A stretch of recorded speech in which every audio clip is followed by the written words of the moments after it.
지금 이 순간에도 전 세계 공항에서는 충격적인 일이 벌어지고 있습니다. 한국 비자를 기다렸지만 얻지 못했다며 오열하는 세계인들의 기이한 현상에 전 세계는 긴급 속보를 냈습니다. 한국 때문에 전 세계가 뒤집혔다는 진실. 도대체 한국에는 무엇이 있길래 이런 일이 벌어지는 걸까요? 영상을 보기 전 구독과 좋아요 눌러주시면 영상을 제작하는 데 있어 큰 힘이 됩니다. 저는 프랑스 국영방송 프랑스 24에서 아시아 담당 기자로 일하고 있는 마리 듀퐁입니다. 소르본에서 정치학을 전공했고 지금까지 5년간 아시아 뉴스를 다뤄왔죠. 그런데 최근 들어 정말 이상한 현상을 목격하게 됐습니다. 바로 전 세계적인 한국 비자 신청 대란이었어요. 편집장이 저에게 이 현상을 분석하는 특집 기사를 써달라고 지시했습니다.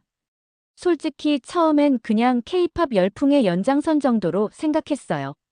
방탄소년단이나 블랙핑크 때문에 젊은 애들이 잠깐 관심 갖는 거겠거니 싶었죠. 그래서 동료 기자들과 함께 생제르맹 지역의 카페에서 이야기를 나누고 있었습니다. 피에르가 말했어요. 어차피 아시아 문화 열풍은 일시적이라고요. 소피아도 맞장구를 쳤죠. 일본 문화가 인기 있을 때도 그랬다면서 금방 지나갈 거라고 했습니다. 저도 그때는 동의했어요. 한국이라는 나라가 뭐 그리 특별할까 싶었거든요. 분단된 나라의 군사적 긴장도 높고 아직 선진국 반열에 완전히 오른 것도 아니지 않냐고 생각했습니다. 그런데 바로 그 순간이었어요. 옆 테이블에 앉아있던 아시아계 남성이 정중하게 말을 걸어왔습니다. 실례가 되겠지만 한국에 대해 이야기하시는 것 같아서 한 말씀 드리고 싶다고 하더군요. 유창한 프랑스어였어요. 그 남성은 자신을 민준이라고 소개했습니다. 소르본 대학교에서 국제관계학 박사과정을 밟고 있다고 했죠. 그리고는 정말 놀라운 통계를 보여줬어요. 한국의 대학 진학률이 프랑스보다 높고 연구개발 투자 비율이 전 세계 상위권이라는 겁니다. 더 충격적인 건 민준의 지식 수준이었어요. 프랑스 역사부터 유럽 정치까지 웬만한 프랑스 대학생보다 더 잘 알고 있었거든요.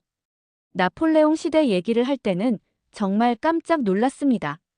프랑스인인 저보다 더 자세히 알고 있었어요. 피에르가 약간 기분 나빠하는 기색을 보였어요. 아시아 학생이 프랑스 역사를 가르치려 든다고 생각한 것 같았죠. 하지만 민주는 전혀 가르치려는 태도가 아니었습니다. 그냥 자연스럽게 대화에 참여할 뿐이었어요. 그때 저의 기자 본능이 발동했습니다. 이 사람이 보여주는 모습이 제가 알고 있던 한국과는 너무 달랐거든요. 혹시 제가 한국에 대해 잘못 알고 있는 건 아닐까 하는 의구심이 들기 시작했어요. 민준이 보여준 자료들을 보면서 정말 궁금해졌습니다. 과연 한국이라는 나라의 진짜 모습은 어떨까요? 전 세계 젊은이들이 왜 그렇게 한국에 가고 싶어 하는 걸까요? 단순히 K-팝 때문만은 아닐 것 같았거든요. 그날 밤 집에 돌아가서 민준이 알려준 내용들을 다시 찾아봤습니다. 정말 놀라웠어요. 한국의 교육 투자 비율이 GDP 대비 세계 최고 수준이더군요. 이건 제가 전혀 몰랐던 사실이었습니다. 다음 날 바로 민준에게 연락했어요. 정식으로 인터뷰를 요청했습니다. 민준은 흔쾌히 승낙해줬죠. 소르본 대학교 도서관에서 만나기로 했어요. 약속 장소에 도착했는데 민준이 이미 와 있었습니다. 테이블 위에는 각종 자료들이 정리되어 있더군요. 한국어로 된 논문부터 영어 보고서까지 정말 많았어요. 저는 솔직히 좀 당황했습니다. 민준이 말했어요. 한국 교육 시스템에 대해 설명해 드리고 싶다고요. 그러면서 노트북을 켰습니다. 화면에 나타난 건 카이스트 연구실 영상이었어요. 학생들이 로봇을 만들고 있는 모습이었죠. 정말 충격적이었습니다. 제가 상상했던 한국 대학과는 완전히 달랐거든요. 최첨단 장비들과 연구 환경이 유럽 명문대학 못지않았어요. 아니, 어떤 면에서는 더 나아 보였습니다. 민준이 추가로 보여준 건 삼성전자 연구개발센터 영상이었어요. 젊은 엔지니어들이 반도체를 개발하는 모습이었죠. 그들의 집중력과 열정이 화면으로도 느껴졌습니다. 저는 물어봤어요. 한국 학생들이 정말 이렇게 열심히 공부하냐고요. 민준이 웃으면서 대답했습니다. 경쟁이 치열해서 어쩔 수 없다고 하더군요. 하지만 그 덕분에 실력이 늘어난다고 했어요. 그때 민준의 프랑스어 실력에 다시 한번 놀랐습니다. 발음도 완벽했고 문법도 정확했어요. 어려운 학술 용어까지 자유자재로 사용하더군요. 저는 궁금해서 물어봤어요. 언제부터 프랑스어를 배웠냐고요. 민준이 말했습니다. 고등학교 때부터 제2외국어로 배웠다고 하더군요. 한국에서는 영어 외에 제2외국어를 필수로 배운다고 했어요. 독일어, 프랑스어, 중국어, 일본어 중에서 선택할 수 있다고 하네요. 저는 정말 깜짝 놀랐습니다. 프랑스에서도 제2외국어 교육이 있긴 하지만 한국처럼 체계적이지는 않거든요. 민준의 프랑스어 실력을 보니 한국 교육의 수준을 실감할 수 있었어요. 도서관을 나오면서 저는 생각에 잠겼습니다. 과연 제가 한국에 대해 제대로 알고 있었을까요? 지금까지 본 것만으로도 충분히 놀라웠는데 더 많은 이야기가 있을 것 같았어요. 민준이 물어봤습니다. 다음에 한국인 친구들도 소개해줄까요? 라고 하더군요. 저는 당연히 좋다고 했어요. 더 많은 이야기를 들어보고 싶었거든요. 회사에 돌아가서 편집장 앙리에게 보고했습니다. 한국 특집 기사의 방향을 좀 더 심도 있게 다뤄보자고 제안했어요. 그런데 앙리의 반응이 예상과 달랐습니다. 앙리가 말했어요. 한국은 그냥 경제 뉴스 정도로만 다루면 된다고 하더군요. 문화 현상은 일시적이니까 너무 크게 다룰 필요 없다는 겁니다. 저는 좀 당황했어요. 제가 설명했습니다. 한국의 교육 시스템이나 기술 발전이 정말 놀랍다고요. 이건 단순한 문화 열풍이 아니라고 했어요. 하지만 앙리는 고개를 저었습니다. 앙리가 냉정하게 말했어요. 말이 당신이 너무 감정적으로 접근하는 것 같다고 하더군요. 아시아 국가들은 항상 과장이 심하다면서 객관성을 유지하라고 했습니다. 저는 기분이 좀 나빠졌어요. 제가 5년간 아시아 담당 기자로 일해왔는데 감정적이라니요. 하지만 편집장 말에 대놓고 반박할 수는 없었습니다. 결국 앙리는 특집 규모를 대폭 축소했어요. 원래 30분 특집으로 기획했던 걸 10분짜리로 줄이라고 했습니다. 저는 정말 속상했어요. 그래도 포기할 수는 없었습니다. 기자로서의 본능이 계속 자극되고 있었거든요. 민준과 약속한 만남은 개인적으로라도 계속하기로 했어요. 며칠 후 민준이 친구들을 소개해줬습니다. 의대생 지현이와 엔지니어 상훈이, 그리고 패션 디자이너 은지였어요. 모두 파리에서 공부하거나 일하고 있는 한국인들이었죠. 지현이는 파리 의대에서 신경외과를 전공하고 있었어요. 프랑스 의사들도 인정하는 실력이라고 하더군요. 상훈이는 에어버스에서 항공기 설계를 담당하고 있었고요. 은지는 정말 놀라웠습니다. 파리 패션 위크에도 참가한 적이 있다고 하더군요. 한국 전통 문양을 현대적으로 재해석한 디자인으로 주목받았다고 했어요. 이들과 이야기하면서 느낀 건 한국인들의 다재다능함이었어요. 각자 전공 분야에서 뛰어날 뿐만 아니라 문화 소양도 깊었습니다. 프랑스 문화에 대한 이해도도 상당했고요. 저는 확신하게 됐습니다. 이건 단순한 문화 열풍이 아니에요. 한국이라는 나라 자체가 가진 역동성과 잠재력이 세계인들을 끌어당기는 거였어요. 하지만 회사에서는 여전히 제 의견을 받아들이지 않았습니다. 동료들도 별로 관심 없어 보였어요.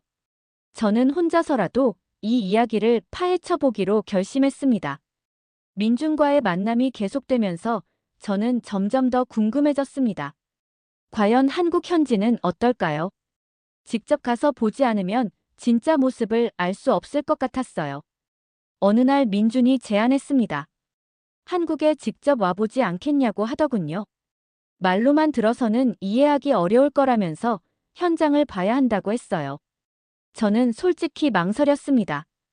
개인 휴가를 써서 한국까지 가는 게 맞을까 싶었거든요. 게다가 회사에서는 별로 관심 없어 하는 주제였고요. 그런데 결정적인 계기가 생겼어요. 경쟁사인 르몽드 기자가 한국 특집을 준비한다는 소식을 들었거든요. 그것도 대형 기획으로 말이에요. 저는 당장 앙리에게 달려갔습니다. 경쟁사가 먼저 한국 특집을 내보내면 우리가 뒤처질 거라고 했어요. 하지만 앙리는 여전히 시큰둥했습니다. 앙리가 말했어요. 그렇게 하고 싶으면 개인 휴가 써서 가보라고 하더군요.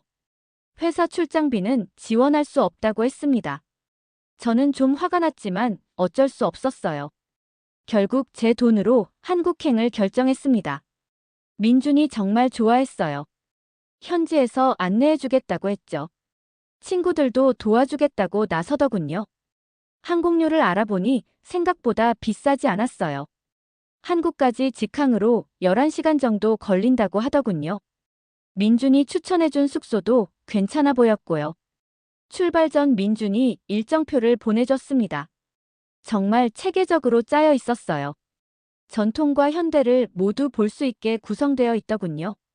첫날은 궁궐과 전통 문화, 둘째 날은 최신 기술과 기업들, 셋째 날은 교육 현장과 젊은이, 문화를 보기로 했어요.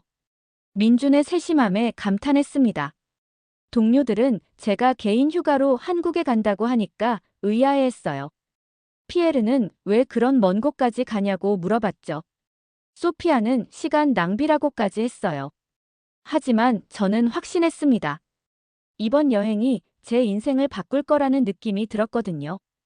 기자로서 놓칠 수 없는 기회라고 생각했어요. 출발 당일 민준이 공항까지 배웅 나왔습니다. 한국에서 꼭 연락하라고 당부했어요. 저는 드디어 한국의 진짜 모습을 볼 수 있다는 기대감에 설레었습니다.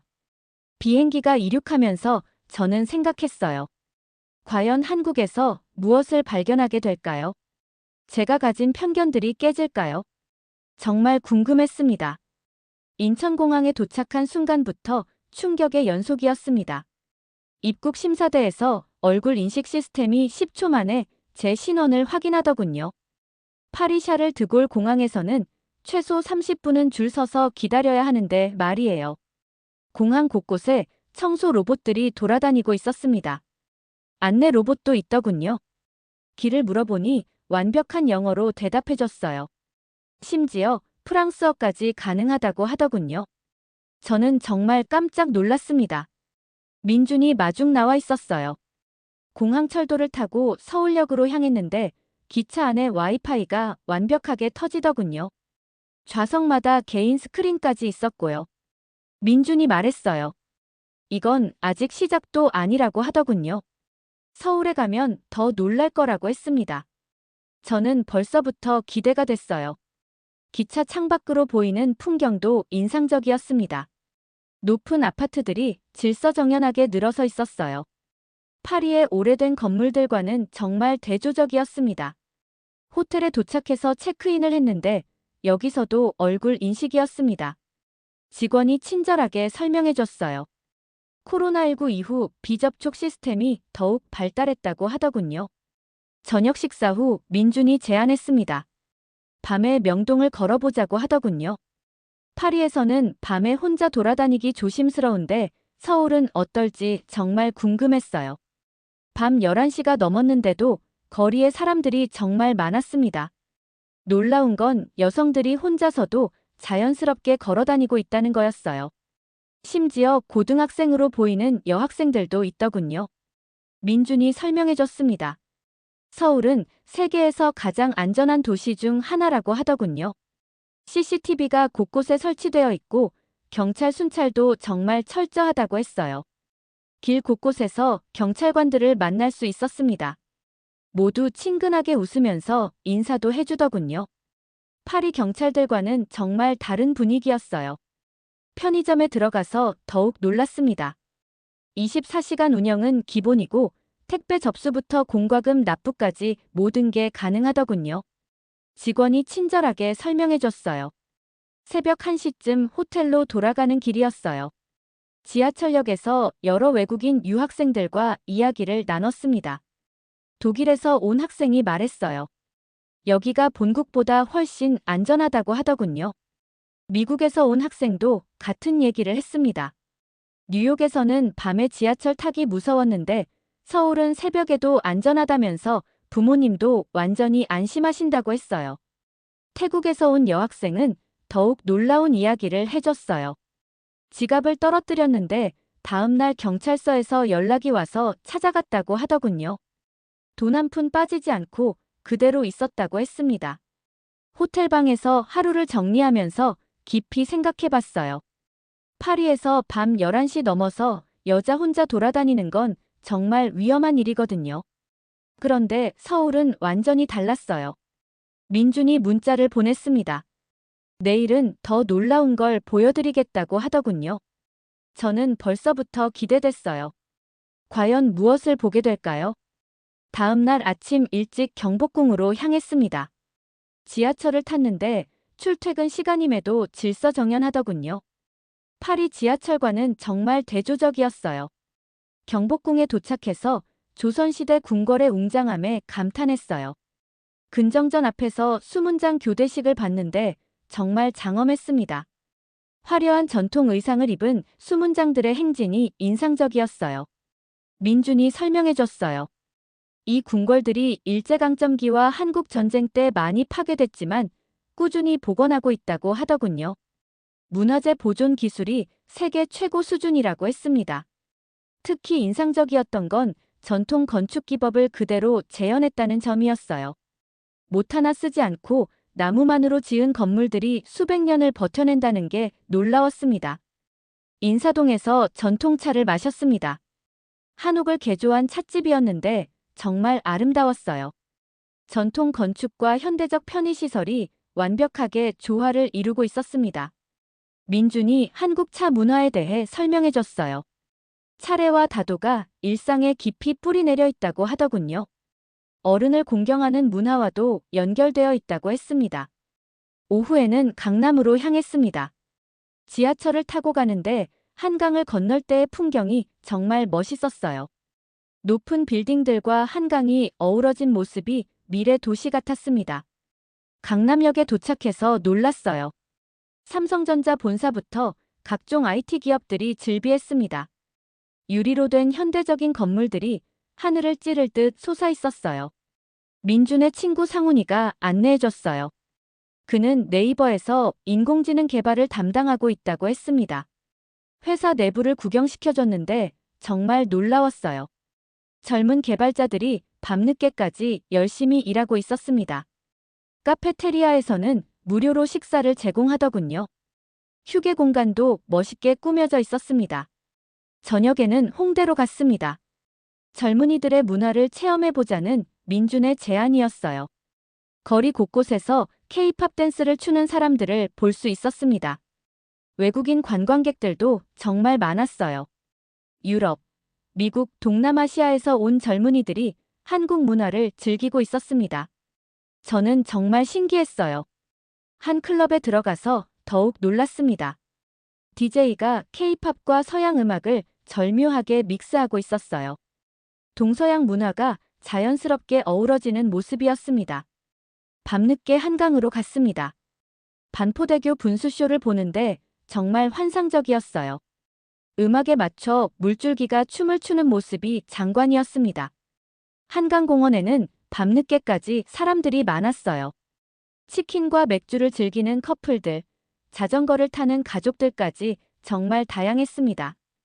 배달앱으로 치킨을 주문해봤습니다. 30분도 안 돼서 뜨거운 치킨이 도착했어요. 한강 한복판까지 배달이 된다는 게 신기했습니다. 그날 밤 호텔에서 생각했어요. 한국은 정말 전통과 현대가 완벽하게 조화를 이루는 나라였습니다. 이런 균형감을 가진 나라를 본 적이 없었어요. 사흘째 되는 날 민준이 좀 특별한 곳을 보여주겠다고 했습니다. 대치동 학원가였어요. 밤 10시가 넘었는데도 학원에서 나오는 학생들이 많더군요. 민준이 솔직하게 말해줬어요.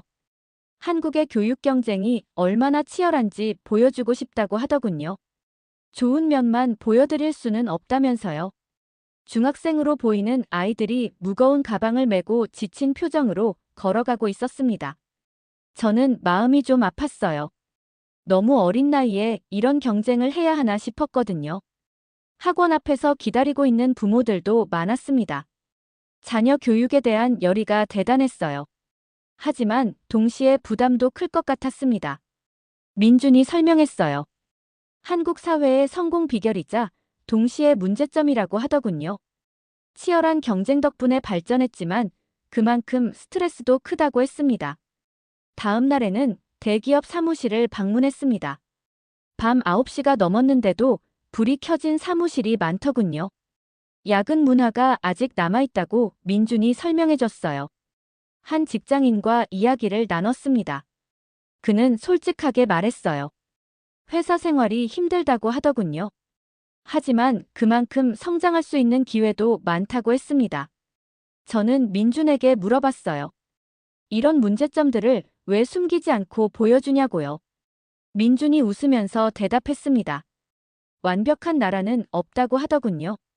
민준이 계속 말했어요. 중요한 건 문제를 인정하고 개선하려고 노력하는 것이라고 했습니다.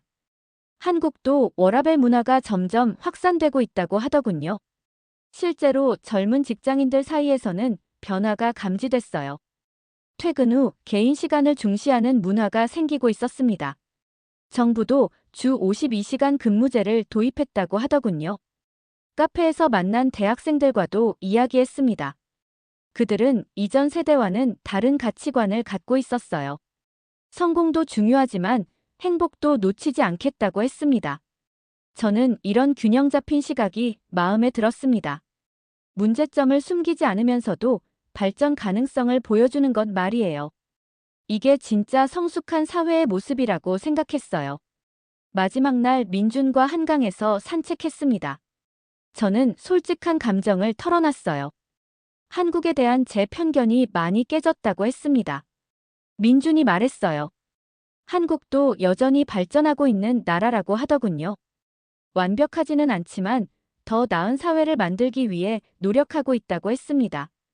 저는 확신했습니다. 이런 정직하고 균형 잡힌 모습이야말로 진정한 한국의 매력이라고 생각했어요. 문제를 인정하면서도 희망을 놓지 않는 나라였습니다. 공항으로 가는 길에 민준이 말했어요. 한국을 제대로 이해해 주셔서 고맙다고 하더군요. 저는 오히려 제가 더 많은 걸 배웠다고 답했습니다. 파리로 돌아온 저는 바로 편집장 앙리를 찾아갔습니다. 한국에서 찍어온 영상과 자료들을 보여드렸어요. 앙리의 표정이 점점 진지해지더군요. 앙리가 말했어요. 이 정도 자료라면 대형 특집으로 만들 수 있겠다고 하더군요. 저는 정말 기뻤습니다. 드디어 제 이야기를 들어줄 기회가 생긴 거였어요. 한 달 동안 특집 프로그램을 준비했습니다. 제목은 한국 새로운 기회의 땅으로 정했어요. 30분짜리 대형 특집이었습니다. 방송 당일 저는 정말 떨렸어요. 과연 시청자들이 어떤 반응을 보일까요? 혹시 제가 너무 감정적으로 접근한 건 아닐까 걱정됐습니다. 방송이 시작되자마자 시청률이 급상승했어요. 평소 아시아 관련 프로그램보다 3배 이상 높았습니다. 편집부 직원들이 놀라워하더군요. 인터넷에는 댓글이 폭주했습니다. 나도 한국에 가보고 싶다는 댓글이 가장 많았어요. 한국에 대한 편견이 깨졌다는 반응도 많았습니다. 특히 50대 이상 시청자들의 반응이 뜨거웠어요. 한국 전쟁 때 프랑스군이 참전했던 이야기에 많은 분들이 댓글을 달아주셨습니다. 한 시청자가 이런 댓글을 남겼어요. 우리가 도운 나라가 이렇게 발전했다니 자랑스럽다고 하더군요. 저는 정말 감동받았습니다. 방송 이튿날 프랑스 주한 대사관에서 연락이 왔어요. 한국 비자 문의가 급증했다고 하더군요. 특히 젊은 층에서 한국 유학이나 취업 문의가 많았다고 했습니다. 소르본 대학교에서도 한국어과 지원자가 늘었다는 소식을 들었어요. 한국문화원에서는 강좌 신청이 밀려든다고 했습니다. 앙리가 저를 불렀습니다. 이번 특집이 프랑스 24 역사상 아시아 관련 프로그램 중 최고 시청률을 기록했다고 하더군요. 그리고 저를 아시아 부차장으로 승진시켜주겠다고 했어요. 동료들도 저를 다시 보기 시작했습니다. 피에르가 사과했어요. 처음에 제 의견을 무시한 것에 대해서요. 소피아도 한국에 대해 더 알고 싶다고 했습니다. 민준에게 연락했습니다. 방송 반응이 뜨겁다고 전해줬어요. 민준이 정말 기뻐했어요. 한국을 제대로 알려줘서 고맙다고 하더군요. 몇 달 후 민준이 파리에서 박사 학위를 받았습니다. 저도 축하 파티에 참석했어요. 그때 민준이 말했어요. 조만간 한국으로 돌아간다고 하더군요. 저는 아쉬웠지만 축하해줬습니다. 그리고 꼭 다시 한국에 가보겠다고 약속했어요. 이번에는 취재가 아니라 개인적인 여행으로 말이에요. 지금도 저는 한국 관련 뉴스를 특별히 관심 깊게 지켜보고 있습니다. 그 작은 나라가 보여준 역동성과 가능성을 잊을 수 없거든요. 편견을 깨고 진실을 본다는 것이 얼마나 소중한지 깨달았습니다. 이번 사연은 여기까지입니다. 오늘 사연은 어떠셨나요? 오늘의 사연이 마음에 드셨다면 좋아요 한번 부탁드립니다. 여러분의 좋아요와 구독은 영상을 만드는데 큰 힘이 됩니다. 긴 영상 시청해 주셔서 감사합니다. 오늘도 행복이 넘치는 하루 되세요.